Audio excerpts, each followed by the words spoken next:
Assalamualaikum warahmatullahi wabarakatuh. Bismillahirrahmanirrahim.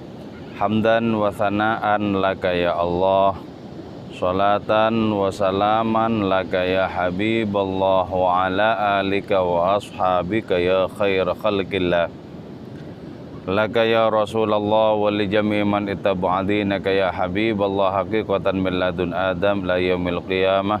Wa nakhusu khususan minhum ila hadratu Syekh Muhyiddin Ibn Arabi qaddasallahu sirrahu radhiyallahu lana wa lahumul Fatihah.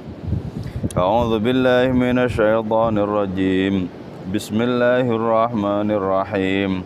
Alhamdulillahi rabbil alamin, arrahmanir rahim, maliki yaumiddin. Iyyaka na'budu wa iyyaka nasta'in, ihdinas siratal mustaqim, siratal ladzina an'amta 'alaihim ghairil maghdubi 'alaihim waladdallin. Amin.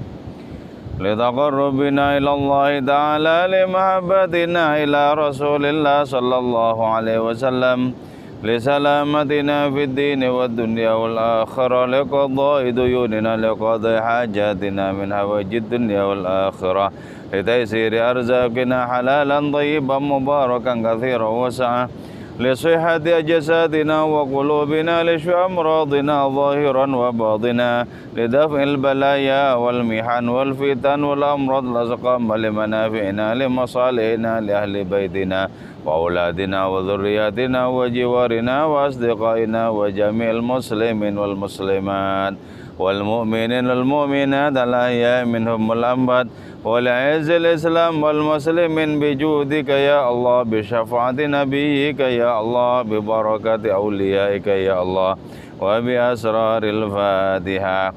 A'udzu billahi minasy syaithanir rajim. Bismillahirrahmanirrahim. Alhamdulillahi rabbil alamin, arrahmanir rahim, maliki yaumiddin. Iyyaka na'budu wa iyyaka nasta'in, ihdinas siratal mustaqim, siratal ladzina an'amta 'alaihim ghairil maghdubi 'alaihim waladdallin. Amin. Alhamdulillahi rabbil alamin. Kawan-kawan semua, rahmatullah alaikum ajmain. Kita bisa bersua kembali di dalam kajian kitab Hikam karya Syekh Muhyiddin Ibn Arabi qaddasallahu sirrahu, sembari menikmati gulungan ombak di pantai Parangtritis, Bantul, Yogyakarta, sembari juga menikmati debur-debur ombak, sekaligus kita menyusuri ketidakberdayaan diri kita, dan pada sisi yang lain kita menyusuri ketakterhinggaan Allah Subhanahu wa ta'ala. Pada kesempatan kali ini kita akan membahas tentang salik. Siapa itu salik? Yaitu orang yang sedang menempuh suluk atau menempuh perjalanan rohani menuju kepada Allah Subhanahu wa ta'ala. Nah, perjalanan rohani itu ditempuh dengan hati, ditempuh juga dengan amal, dengan perilaku. Perjalanan rohani itu berangkat dari kedirian diri kita yang kumuh, yang keruh, menuju kemahaluasan Tuhan yang tak terkira-kira. Jadi sengaja Allah Ta'ala itu meletakkan kita manusia di dalam jarak spiritual tertentu agar jarak itu bisa kita atasi. Jadi sengaja Allah Ta'ala itu meletakkan kita di hutan kehidupan dunia dan diperintahkan kepada kita agar bisa menempuh jarak rohani sehingga kita merasa wusul, merasa sampai kepada Allah Subhanahu wa ta'ala itu. Jadi karena itu umur kita mesti kita isi dengan suluk, yaitu perjalanan rohani yang pada akhirnya dengan perkenan, dengan karunia dari hadiratnya bisa menekuk jarak yang membentang itu. Jadi moga-moga kita sebelum kehabisan jatah umur, moga-moga kita sudah wusul, sudah sampai di Allah Subhanahu wa ta'ala. Oke. Qala al-musannif rahimahullah ta'ala wa nafa'ana bi'ulumihi wa madana bi asrarihi wa fadha alaina min barakatihi wa bikum amin. Bismillahirrahmanirrahim. Al-muridu huwallazi sara bi nafsihi ilaih wal muradu huwallazi sira bi raghman alaih. Oke ya. Salik itu orang yang sedang menempuh jalan rohani itu terbagi menjadi dua, yaitu murid dan murad. Secara harfiah, murid itu bermakna adalah orang yang menghendaki untuk sampai kepada Allah Subhanahu wa ta'ala. Itu murid. Sementara murad adalah orang yang dikehendaki sampai kepada hadiratnya.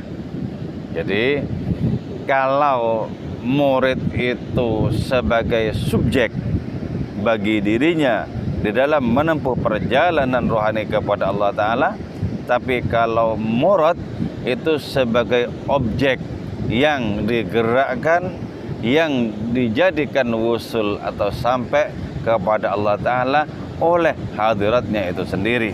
Jadi itu secara harfiah perbedaan antara murid dan murad. Nah, kalau murid itu menunjukkan dirinya itu masih nakis, yaitu memiliki kekurangan. Kenapa kok disebut memiliki kekurangan? Ya betul, bukankah setiap manusia itu nisbi? Dan perjalanan yang nisbi menuju kepada yang mutlak, tentu saja perjalanan itu adalah nisbi pula. Jadi karena itu disebut muridun nakisun, seorang murid yang masih menyandang adanya kekurangan. Dan di dalam filsafat mistik itu ditegaskan bahwa sampai kapanpun ketika murid itu masih berposisi sebagai murid, itu tidak akan pernah usul kepada Allah Subhanahu wa ta'ala. Sebab bagaimana mungkin yang nisbi itu bisa merengkuh yang mutlak? Bagaimana mungkin yang partikular itu bisa merengkuh yang universal? Bagaimana mungkin yang juz'i itu bisa menggapai yang kulli? Itu sama sekali tidak masuk di dalam logika filsafat mistik atau filsafat rohani. Terus di samping ada muridun nakisun, ada muradun kamilun. Itu orang yang dikehendaki sampai kepada Allah Ta'ala dan orang itu sempurna. Kenapa kok sempurna? Bukankah dia juga manusia? Iya, betul dia manusia. Tapi karena sudah ditangani oleh Allah Ta'ala, di backup oleh hadiratnya, maka dimensi kenisbian itu menjadi disempurnakan, tersempurnakan dengan adanya kemahaan Allah Subhanahu wa ta'ala. Disempurnakan, ya. Selama manusia itu masih menangani dirinya sendiri, itu tetap nakis, tetap memiliki berbagai macam kekurangan. Tapi selama manusia itu ditangani oleh Tuhannya, dibimbing oleh Tuhannya, dikendalikan oleh Tuhannya, bahkan digerakkan oleh Tuhannya, selama itu pula sang hamba berubah menjadi kamil. menjadi sempurna. Dari nakis berubah menjadi sempurna. Dari penuh dengan kekurangan berubah menjadi kesempurnaan. Jadi salik itu ada dua macam, yaitu yang terdiri dari murid nakis dan dari murid kamil. Nah, bagaimana kita bisa memahami adanya salik yang nakis, murid yang nakis itu? Sebenarnya orang itu siapa? Murid yang nakis itu huwas saliku alladzi sara ilallah billah binafsihi, yaitu dia yang sedang menempuh perjalanan rohani menuju kepada Allah Subhanahu wa taala dengan bimbingannya, tapi binafsihi, orang itu berjalan secara rohani dengan diri orang itu sendiri. Jadi orang ini masih merupakan subjek dari perjalanan rohani itu. Orang ini masih belum fana, belum tenggelam di dalam Tuhannya. Jadi diri sang salik itu masih dirasakan ada. Diri sang salik itu masih dirasa menopang perjalanannya sendiri menuju kepada hadiratnya. Oke, gitu ya. Itu yang disebut sebagai murid. Nah, ketika murid itu masih mengendalikan dirinya sendiri, di saat itulah dia tidak akan pernah terlepas dari berbagai macam kekurangan.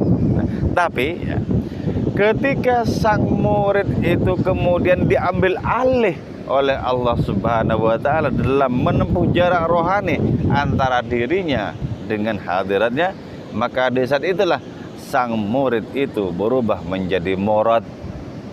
Dari yang menghendaki berubah menjadi yang dikehendaki.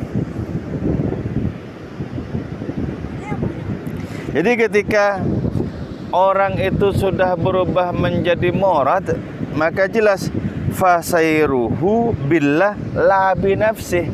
Perjalanan orang itu murni ditopang oleh Allah Subhanahu wa taala, tidak ditopang oleh dirinya sendiri. Jadi karena itu sangat penting di sini kita menafikan adanya keakuan. Walaupun keakuan itu berada di dalam ruang lingkup rohani, penting kita menafikan keakuan. Ketika keakuan sang salik itu lenyap, maka digantikan oleh keakuan Allah Subhanahu wa taala. Karena itu ya, adanya dalam tanda kutip kesombongan para sufi itu sesungguhnya sudah terbebaskan dari egoisme kelam mereka sendiri. Kesombongan mereka itu secara lahiriah hakikatnya adalah kesombongan ilahi itu. Jadi dari saking akrabnya mereka dengan Allah Subhanahu wa taala, mereka tertulari nama-nama Allah, termasuk yang menulari mereka adalah nama Allah Al-Mutakabbir, Tuhan yang maha sombong. Jadi kalau kita membaca kitab-kitab karya para sufi, di situ sangat jelas sekali adanya nuansa kesombongan ilahi yang terpantul lewat lisan, lewat tulisan mereka.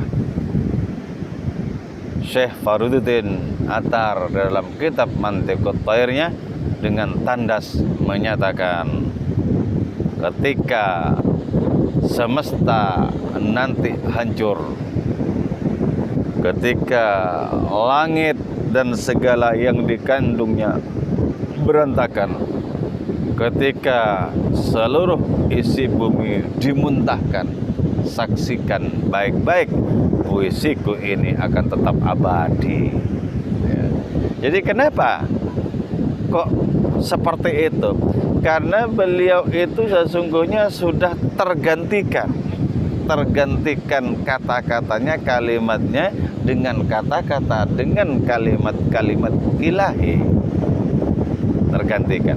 Atau seperti Maulana Jalaluddin Rumi yang dengan tegas menyatakan bahwa kalau kalian punya masalah di jalan cinta, cepat-cepatlah datang kepadaku, karena aku adalah benteng yang tak terkalahkan.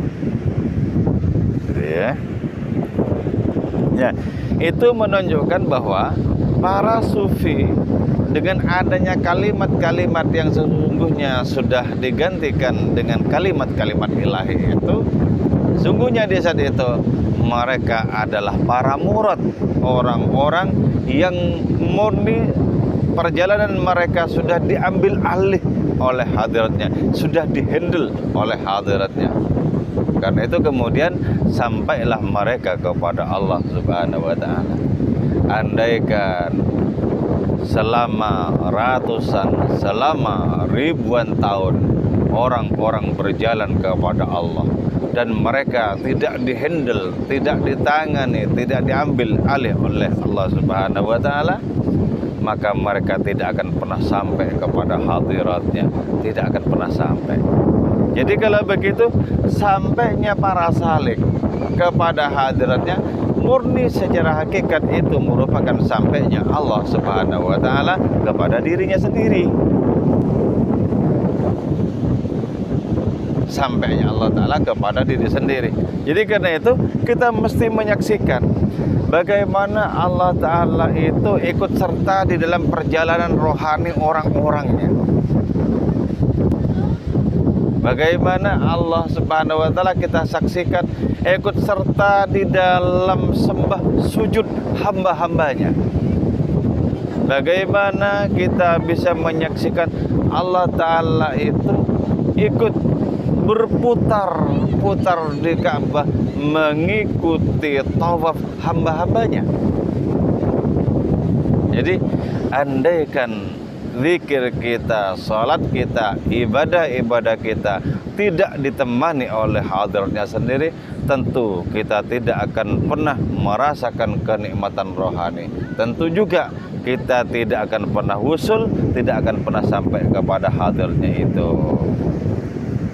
Jadi betapa sangat penting kita mengakui kelemahan kita, ketakberdayaan diri kita di dalam menggapai hadirnya. Sangat penting, sangat penting. Sebab kalau tidak karena disongsong oleh hadiratnya, maka tidak akan pernah ada perjalanan yang sampai kepada Allah Ta'ala. Itu tidak akan pernah ada kalau tidak disongsong. Jadi di sini ya, perjalanan orang yang paling akseleratif, paling cepat sekalipun tidak akan menjamin bahwa orang itu sampai di hadiratnya kalau tidak karena disongsong oleh Allah Subhanahu wa ta'ala itu. Jadi karena itu kita nafikan adanya wujud kita. Kita nisbatkan wujud kita kepada wujud Allah Ta'ala yang mutlak. Sebab selama kita masih merasakan wujud kita sebagai wujud kita, di saat itulah kita akan tetap tersekat, tidak akan pernah wusul kepada hadiratnya itu. Jadi karena itu ada sebuah kisah ya. Suatu hari Ibnu Arabi itu berjumpa dengan orang gila. Orang gila itu tanpa pengantar babi bu sebelumnya langsung bilang, "Katakan kepada saya kisah hari ini. Katakan kepada saya, apa ceritamu hari ini untuk saya?" Kata si gila itu. Ibnu Arabi mula-mula cuma tersenyum. Ditimpali sama si gila. Ngapain? Senyum-senyum. Oh, enggak. Saya menyaksikan malaikat-malaikat lewat. Jadi saya tersenyum. Ngapain? Ngurusin malaikat. Malaikat ya bang begitu-begitu itu. Sekarang katakan kepada saya, apa ceritamu untuk saya hari ini? Kata si gila itu. Baiklah, kata Ibnu Arabi. Suatu saat ada seseorang yang datang kepada Rabi'ah Adawiyah, dan orang itu dengan penuh bangga mengatakan, alhamdulillah, aku sudah melaksanakan puasa bertahun-tahun. Alhamdulillah, aku sudah melaksanakan sholat malam bertahun-tahun. Alhamdulillah, aku tidak pernah leren ibadah selama bertahun-tahun, katanya. Rabi'ah lalu menimpali, celaka kau, kata Rabi'ah. Kau merasa sudah berpuasa bertahun-tahun, engkau merasa sudah sholat malam bertahun-tahun, engkau merasa bahwa engkau sudah beribadah bertahun-tahun. Ketahuilah bahwa wujuduka dzambun la yuqasu alaih, bahwa engkau merasa ada itu adalah dosa yang tidak teranalogikan dengan apapun. Jadi kita merasa berada, merasa ada, itu sebuah dosa loh sebenarnya, sebuah dosa. Apa ya dosa dalam konteks ini mananya? Dosa dalam konteks ini adalah hijab. Andaikan orang tidak terhijab dengan Tuhannya, tentu orang itu tidak akan merasakan dirinya itu ada. Tentu orang itu menisbatkan seluruh ada itu murni terhadap hadiratnya, bukan kepada dirinya. Jadi mengatakan bahwa aku ini ada dan Tuhan itu ada, itu semata-mata karena orang itu terhijab. Kalau orang itu tidak terhijab, maka seluruh wujud itu hakikatnya dinisbatkan kepada Allah Ta'ala yang maha wujud. Gitu ya. Jadi karena itu rasa kedirian diri kita yang dirasa terlepas dari wujud Allah Subhanahu wa Ta'ala itu tidak boleh, tidak mesti kita tobati. Mesti kita tobati rasa diri itu ada. Itulah sebabnya orang makin dekat kepada hadiratnya, makin tenggelam dalam hadiratnya, orang itu makin jauh dari adanya egoisme, dari adanya sifat ananiyah atau keakuan itu makin lenyap. Ketika sudah lenyap keakuannya, maka digantikan oleh keakuan Allah Subhanahu wa Ta'ala. Lenyap dia sebagai ego yang kelam, digantikan oleh percikan ego yang tak terhingga dari Tuhan semesta alam. Nah, karena itu ya, dikatakan kemudian ya oleh Syekh Ruslan Ad-Dimashqi radhiyallahu anhu, beliau menyatakan, ma dumta anta fa anta murid. Selama engkau adalah engkau, maka berarti engkau itu murid, seorang penempuh jalan rohani yang masih diliputi oleh kekurangan. Jadi selama engkau itu adalah engkau, itu kan berarti keengkauannya itu, wujud keengkauan itu belum dinisbatkan, disandarkan kepada wujudnya Allah Subhanahu wa Ta'ala. Berarti apa? Subjek itu masih berdiri sebagai subjek yang egois, yang kelam. Sementara fa idza afnaka anka maulaka fa anta murad, maka bila telah Allah Tuhanmu itu melenyapkanmu dari dirimu sendiri, maka engkaulah murad. Jadi ya, orang itu makin dekat kepada Allah, orang itu pasti makin terasing bahkan dari dirinya sendiri. Aku seorang pecinta, kata Syekh Fardin Attar, dan aku tidak tahu siapa ini diriku. Jadi kenapa? Karena seluruh keakuannya itu sudah bersandar kepada hadiratnya, bersandar kepada hadiratnya. Itu yang disebut sebagai faidza afnaka angka maulaka fa anta murad. Maka bila Allah Ta'ala Tuhanmu itu memfanakanmu, melenyapkanmu dari dirimu sendiri, engkau berarti murad, orang yang sudah diambil alih oleh Allah Subhanahu wa Ta'ala. Kalau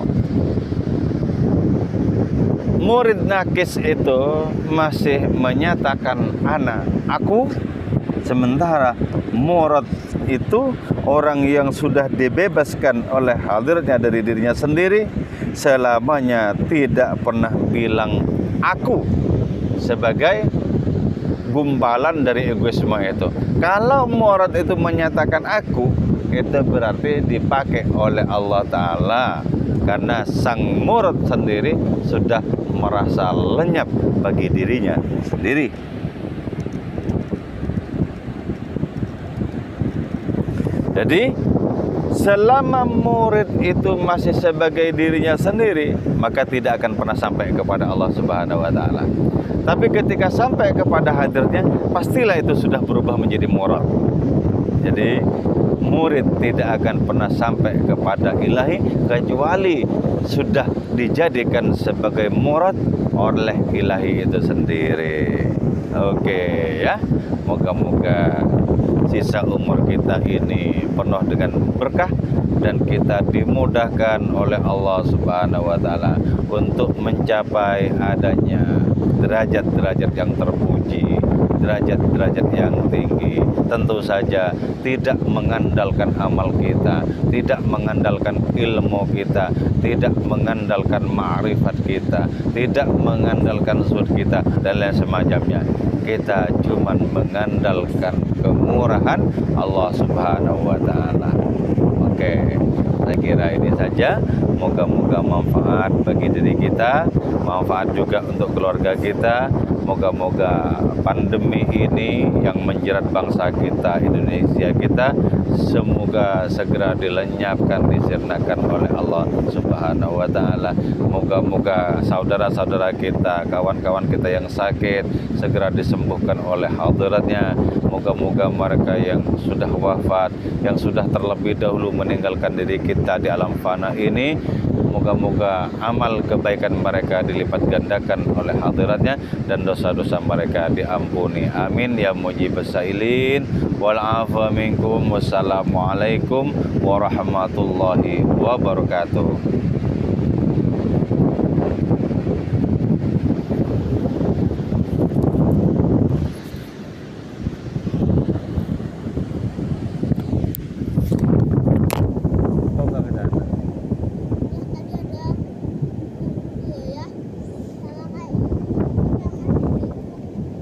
Kok nggak ditangkap?